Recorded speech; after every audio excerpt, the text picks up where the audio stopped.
Bienvenidos a una historia pequeña de la filosofía. Cuando pensamos en los grandes filósofos grecorromanos, nombres como Platón, Aristóteles o Séneca nos vienen a la mente casi de inmediato. Pero la historia de la filosofía antigua está llena de figuras cuyas contribuciones, aunque menos conocidas, merecen también nuestra atención. Este vídeo lo dedicamos a una de esas figuras, Flavio Arriano, un filósofo, historiador y estadista del siglo II después de Cristo, quien dedicó su vida no solo a preservar la memoria de Alejandro Magno, sino también a explorar las enseñanzas del estoicismo. Para entenderlo es necesario ubicarlo en su contexto histórico. Nació alrededor del año 86 después de Cristo en Nicomedia, hoy İzmit, en Turquía, una ciudad de Bitinia, que era una región del Imperio Romano conocida por su vibrante actividad intelectual. Durante este periodo, Grecia ya no era el corazón político del mundo antiguo, pero su cultura, lengua y filosofía seguían siendo fundamentales en la formación de las élites romanas. El Imperio Romano estaba en su apogeo, gobernado por emperadores como Trajano y Adriano, quienes promovieron las artes y las ciencias. Este ambiente cosmopolita y multicultural lo influyó profundamente y, aunque era de origen griego, se integró completamente en la sociedad romana. Fue discípulo del filósofo estoico Epícteto, cuya influencia marcó profundamente sus planteamientos. Estudió en Nicópolis, una ciudad fundada por Augusto en Épiro, donde Epícteto había establecido su escuela tras ser liberado de la esclavitud. Aquí se formó en las enseñanzas del estoicismo, una filosofía que exaltaba la virtud, el autocontrol y la armonía con la naturaleza. Además de su faceta filosófica, tuvo una carrera política y militar destacada. Llegó a ser cónsul y gobernador de Capadocia bajo el emperador Adriano, posición en la que lideró campañas militares contra los alanos, una tribu nómada del Cáucaso. Este equilibrio entre el pensamiento filosófico y la acción práctica refleja su afinidad con el modelo estoico del hombre sabio que combina reflexión y acción. Su obra más conocida es la Anábasis de Alejandro, una biografía en 7 libros que relata la expedición de Alejandro Magno desde su ascenso al trono macedonio hasta su muerte en Babilonia. Este texto, inspirado en la Anábasis de Jenofonte, se basa en fuentes primarias hoy perdidas, como las de Ptolomeo o Aristóbulo, quienes acompañaron a Alejandro en sus campañas. La Anábasis de Arriano no es solo un recuento militar, sino también una reflexión sobre el carácter y las decisiones de Alejandro. Él, como historiador y filósofo, ve en Alejandro una figura que encarna la ambición humana, pero también sus límites. Aunque reconoce su genio, no evita criticar su arrogancia y la transformación de sus ideales iniciales en un despotismo oriental. Otra obra relevante es la Índica, un relato de la expedición de Nearco, uno de los generales de Alejandro, que navegó desde el Indo hasta el Golfo Pérsico. Este texto combina historia con etnografía, describiendo las costumbres, fauna y la geografía de la India.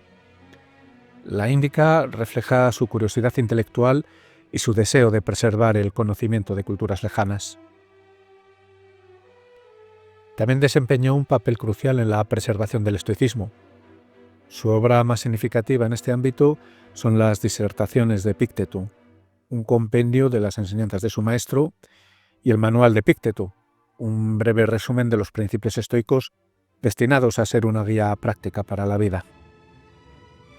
El estoicismo de Epícteto, transmitido por Arriano, enfatiza que la clave para una vida plena reside en distinguir entre lo que está bajo nuestro control y lo que no lo está. Según esta filosofía, nuestras opiniones, deseos y acciones son nuestras, mientras que los eventos externos, como la riqueza o la fama, están fuera de nuestro alcance. Arriano, al compilar y difundir estas ideas, se convirtió en un puente esencial entre el estoicismo griego y el mundo romano. En la filosofía estoica, la virtud no es un concepto abstracto, sino es el eje central de la existencia humana. Para él, que absorbió esta enseñanza directamente de Epícteto, la virtud radica en vivir conforme a la razón y en armonía con la naturaleza.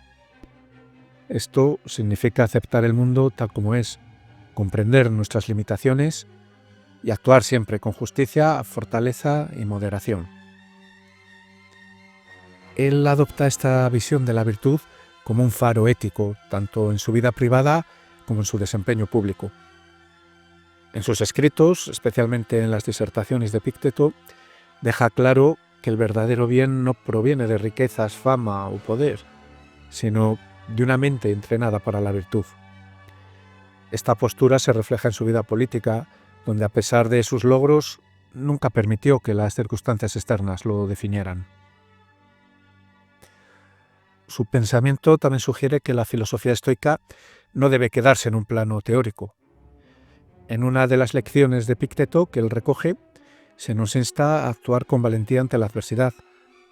Para él, esto significaba liderar tropas en la batalla contra los alanos o tomar decisiones difíciles como gobernador de Capadocia. En sus acciones encarnó el principio estoico de que la vida filosófica no se mide por discursos, sino por acciones consistentes con los valores de la virtud. El estudio y la narración de la vida de Alejandro Magno ofrecen a Arriano una oportunidad única para meditar sobre la naturaleza del poder y sus peligros. Por un lado, Alejandro es admirado por su valentía, su ingenio militar y su capacidad para unir culturas bajo un mismo dominio. Pero él no se detiene ahí. También analiza cómo la ambición desmedida de Alejandro lo llevó a cometer excesos, como la ejecución de amigos cercanos y su transformación en un monarca autocrático que terminó alienando a sus propios soldados. A través de estas reflexiones, parece sugerir que el poder, cuando no está guiado por la virtud, es destructivo. Este mensaje, profundamente estoico, resuena en su análisis del liderazgo. El verdadero gobernante no busca la gloria personal, sino el bienestar de su pueblo. En esto se alinea con la tradición filosófica grecorromana que saltaba el modelo del gobernante filósofo. Una de las piezas centrales del estoicismo, que Arriano destaca al transmitir la doctrina de Epicteto, es la noción de libertad interior. Según esta doctrina, la verdadera libertad no depende de factores externos como la política o la riqueza, sino de la capacidad de controlar nuestros deseos y emociones. Para él, esta enseñanza era especialmente relevante en un mundo bajo el dominio del Imperio Romano, donde incluso las élites estaban sujetas a la voluntad del emperador. Él transmite que el autocontrol y la disciplina son herramientas esenciales para alcanzar esta libertad. En el manual de Epicteto señala que debemos entrenar nuestra mente como un atleta entrena su cuerpo, enfrentando dificultades con firmeza, resistiendo las tentaciones y manteniendo la serenidad incluso en medio del caos. Esta idea de libertad interior que atraviesa la obra de Arriano es una contribución clave al pensamiento filosófico universal. También destacó por insistir en la utilidad práctica de la filosofía. En sus textos no encontramos largos desarrollos abstractos o especulativos, sino consejos claros sobre cómo vivir mejor. El hecho de que sus escritos sobre Epicteto hayan sido ampliamente leídos en los siglos posteriores demuestra su habilidad para convertir la filosofía en una herramienta accesible y poderosa para afrontar las dificultades de la vida cotidiana. Esta dimensión práctica conecta a Arriano con figuras como Marco Aurelio, otro gran estoico de la época. Ambos compartían la visión de que la filosofía debía servir para fortalecer el carácter y proporcionar dirección en los momentos de incertidumbre. Aunque su vida no está llena de escándalos o dramatismos, hay detalles interesantes que revelan su carácter y su posición en la sociedad. Su relación con Epicteto, se dice que admiraba tanto a su maestro que lo consideraba un modelo de la vida perfecta. Esta devoción lo llevó a registrar meticulosamente sus enseñanzas, permitiendo que las ideas de Epicteto llegaran a nosotros prácticamente intactas. El paralelismo con Jenofonte, al igual que Jenofonte, quien escribió sobre Sócrates y Ciro el Grande, Arriano se dedicó a preservar las enseñanzas de su maestro filosófico y las hazañas de un gran líder militar. Esta dualidad le valió el apodo de el nuevo Jenofonte entre sus contemporáneos. La campaña contra los alanos, como gobernador de Capadocia, demostró que su comprensión de la filosofía de la virtud y el deber no era meramente teórica. Lideró personalmente las tropas romanas contra los invasores alanos, mostrando un estoicismo práctico frente al peligro. Sin la labor de Arriano, muchas de las enseñanzas de Epicteto se habrían perdido. Su registro minucioso en las disertaciones y el manual no solo nos da acceso a la postura de uno de los grandes maestros estoicos, sino que también popularizó el estoicismo en el mundo romano y más allá. Durante el Renacimiento, estas obras serían redescubiertas y adoptadas como fuentes clave para la formación ética de los gobernantes y ciudadanos. El manual de Epicteto, en particular, se convirtió en un texto fundamental para generaciones posteriores. Su brevedad y claridad lo hicieron especialmente atractivo para soldados, estadistas y académicos, quienes lo veían como una guía compacta para vivir una vida virtuosa.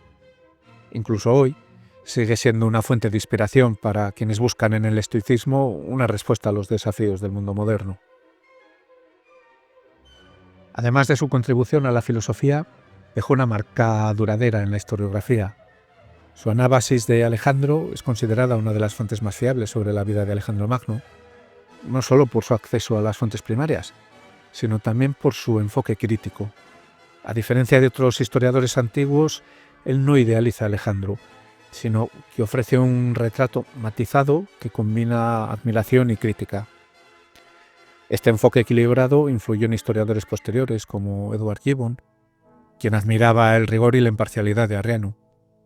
La Anábasis también inspiró a pensadores interesados en las relaciones interculturales, ya que narra los esfuerzos de Alejandro por integrar a las culturas griega y persa en su imperio. En los últimos años, el estoicismo ha experimentado un renacimiento, especialmente entre empresarios, atletas y figuras públicas, que buscan en esta filosofía una manera de enfrentar la incertidumbre y el estrés del mundo moderno. En este contexto, sus obras han adquirido una nueva relevancia. Su claridad al transmitir las enseñanzas de Epicteto lo convierten en una referencia indispensable para quienes desean incorporar principios estoicos a su vida. Además, su interés por Alejandro Magno sigue fascinando a quienes estudian liderazgo, estrategia y multiculturalismo. Él nos muestra que los dilemas sobre el poder y la ambición, tan presentes en la vida de Alejandro, pues siguen siendo relevantes en el siglo XXI. Flavio Arriano nos enseña que la filosofía y la acción no son caminos opuestos, sino dos caras de la misma moneda. Su vida ejemplifica el ideal estoico del equilibrio entre la reflexión y la práctica, recordándonos que el verdadero sabio no solo piensa, sino que actúa conforme a sus principios. Si te ha gustado este repaso por la vida y el pensamiento de este filósofo estoico, o no, déjalo en comentarios. Y recuerda que puedes suscribirte y activar la campanita para las notificaciones de la publicación de los próximos vídeos para amantes de la filosofía. Hasta la próxima.